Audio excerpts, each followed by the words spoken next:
On va parler d'un projet d'infrastructure qui fait beaucoup de bruit. L'autoroute A69 qui reliera Toulouse à Castres. Un projet controversé avec des rebondissements et des enjeux écologiques importants car il y a des rebondissements, notamment en ce qui concerne les opposants au projet et la question de son financement. Le projet de l'autoroute A69, c'est l'idée de relier Toulouse à Castres en passant par une nouvelle autoroute qui permettrait de réduire le temps de trajet entre ces deux villes.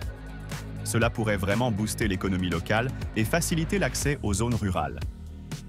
Mais voilà, ce projet n'est pas sans controverse. Pourquoi? Parce qu'il implique des choix qui touchent directement l'environnement. Depuis plusieurs années, des associations et des citoyens s'opposent à la construction de cette autoroute, notamment en raison de son impact écologique. Des forêts, des zones agricoles et des espaces naturels seraient dégradés pour la construction de l'infrastructure. De plus, l'opposition se renforce à chaque étape du projet, avec des manifestations et des recours juridiques.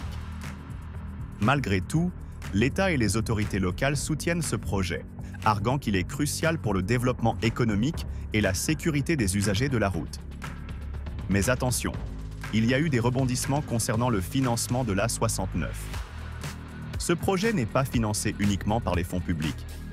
Il implique aussi une part de financement privé avec une société concessionnaire qui aura pour mission de gérer l'autoroute pendant une période de 70 ans. Ce modèle de financement suscite des interrogations, surtout en ce qui concerne la rentabilité du projet à long terme. Est-ce qu'il va vraiment rapporter assez d'argent pour justifier les coûts écologiques et sociaux? Et puis, il y a aussi la question de la gestion des péages. Les habitants des régions concernées s'inquiètent du coût de l'accès à cette nouvelle route. Alors, qu'en est-il au final? Le projet de l'A69 continue de diviser les opinions.